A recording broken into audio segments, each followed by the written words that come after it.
किती लोक आहे, किती महिलांना वाटते की आम्ही आमच्या भावासोबत राहणार आहे. रवीजी, हे सगळे बहिणी तुमच्या पाठीशी राहणार आहे आणि तुमचे केसालाही धक्का आहे, बहिणी सगळे कोणी लावू देणार नाही. किती मोठे लोक समोर आले तर तुमचे केसाला धक्का लावण्याची ताकद कोणाची राहणार नाहीये, एवढा नक्की आहे. आणि मी आपल्याला फक्त आज इथे विनंती, माझी लाडकी बहीण योजनेचा लाभ भावाकडनं बहिणीला एक भेट, त्यांना प्रेम. ती साडी कितीची आहे, कशीची आहे, किती कुठून आणली त्याचं महत्व नाही आहे. भावानी बहिणीला आठवून ठेवलं त्याचं महत्व फक्त बहीणच समजू शकते, दुसरा कोणी समजू शकते. बरेचसे लोकांनी जेव्हा इलेक्शनचे पहिले आम्ही हळदी कुंकू घेतले ना, तर एक मतदारसंघामध्ये एक लाटमध्ये काय आलं असं वाटण्यात आलं, तर त्यांनी म्हटलं की रवी राणांनी नवनीत राणांनी अशी साड्या दिल्या. मी त्यांना प्रश्न विचारते, तुम्ही कधी एक ब्लाऊज, एक बाईंना महिलांना बोलून कधी ब्लाऊज हातात ठेवला की हे भावांकडनं बहिणीला प्रेम दिलेलं आहे, जे देते त्याच्यावरच टीका होते. तुम्ही एक साधा रुमाल सुद्धा नाही दिलं. अरे मोठं मन लागते कोणाला देण्यासाठी. आपण आपल्या नातेवाईकाला लग्नात आहेर करतो ना, मुंडे साहेब हे तुमचे विषय नाही आहे पण महिलांचे विषय आहे. आम्ही एखादी महिला लग्नात जाते ना रवीजी, तर आम्ही आहेर करतो आमच्या नातेवाईकांचे. घरचं जर लग्न असलं तर पूर्ण आहेर घेऊन जातो. तर आयुष्यभर त्या बाईला टोमणे मारतो जर तिने काय म्हटलं तर, विसरली का तुला आहेर दिलं होतं ना.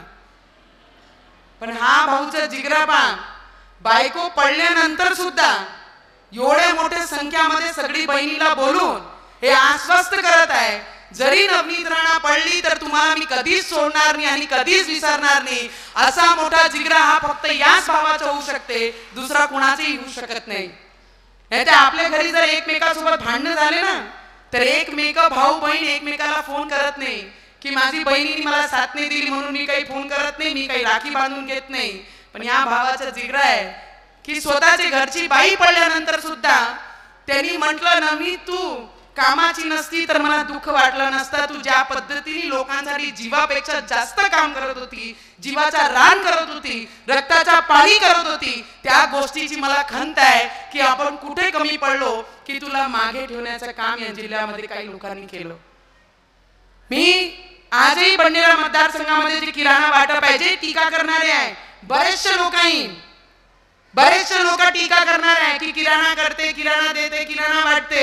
अरे आम्ही 10 किलो 12 किलो 15 किलोचा किराणा वाटतो. तुम्ही मुठभर साखर लोकांना देऊन पहा आणि 1 लाख लोकांपर्यंत तुम्ही फक्त मुठभर साखर घेऊन पोहोचा आणि मग तुम्ही देणारे रवी राणावर टीका करा. आणि मग मी तुम्हाला माहिती पडन की देणं काय म्हणते. देणं कठीण असते, देणं हा खूप कठीण असते, घेणं खूप सोपं असते. या जिल्ह्यामध्ये रवी भाऊ सारखे खूप सारे नेते आहे. रवीजींपेक्षा खूप श्रीमंत आहे, पण श्रीमंतीमध्ये मनापासून जर श्रीमंत कोणी या जिल्ह्यामध्ये असेल तर रवीजींसारखा कोणी दुसरा श्रीमंत होऊ शकत नाही. मी फक्त सगळी बहिणींना एक शेवटची विनंती करन, अटल बिहारी वाजपेयीजींची काही 4 ओळी आहे तुमच्या समोर मी नक्की मांडन. अच्छा, एक प्रश्न विचारायचा सगळी महिलांना. इथे अंगणवाडी आहे, बाहेर महिला आशा वर्कर, आतमध्ये आशा वर्कर, सगळी महिला जोडी बसलेली आहे. आपला भाऊ आपल्यासाठी एवढं करते, ते इलेक्शनचे शेवटचे 5 दिवस कोण आहे आपल्या भावाला देणारा इथे बसलेला? देणार आहे ना? सगळे आहे ना? एवढे महिला जर मैदानात उतरले रवीजी तर क्रांतीच होणार आहे.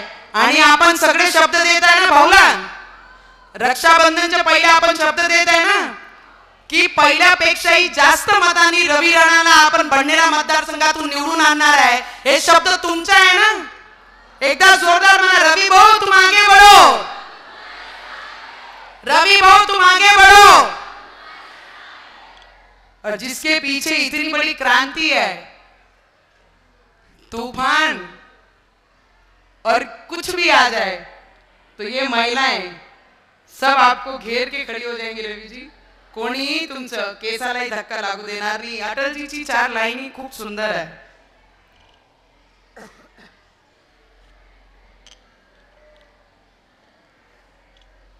क्या हार में क्या जीत में, क्या हार में क्या जीत में, किंचित नहीं भयभीत में, कर्तव्य पद पे जो मिला ये भी सही वो भी सही.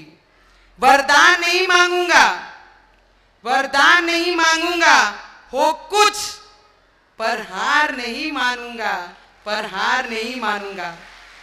और उसी से मी आपल्या सगळ्यांना, सगळे अधिकारींना, माझे जिल्ह्याचे ज्या पद्धतीने 3,90,000 फॉर्म आपण सगळ्यांनी माझी लाडकी बहिणीचे भरून घेतले. मतदारसंघ बडनेराचं जे कार्यक्रम आपण तिथे इथे करतोय आणि ज्या बहिणींना त्रास होत आहे ऑनलाईन करण्यासाठी, त्यांचे फॉर्म भरण्यासाठी, आमच्याही ऑफिसमध्ये फॉर्म भरण्यात येत आहे. मेजॉरिटी आपणही भरून घेतलेले आहे. काही आपल्या ठिकाणी आले तर चांगल्या पद्धतीने मदत करा एवढीच मी आपल्याला सगळ्यांना विनंती करते. आणि माझी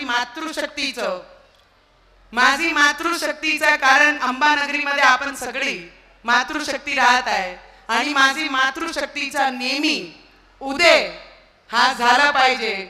आणि सगळ्यांना येणारे रक्षाबंधनासाठी मनापासून माझी नंदांना सगळ्यांना मनापासून खूप खूप शुभेच्छा देते आणि धन्यवाद करते. भारत माता की, भारत माता की. धन्यवाद. या संदर्भात तुम्हाला काय वाटते कमेंट करा, लाईक करा आणि शेअर करा. चॅनलला सबस्क्राईब करायला विसरू नका.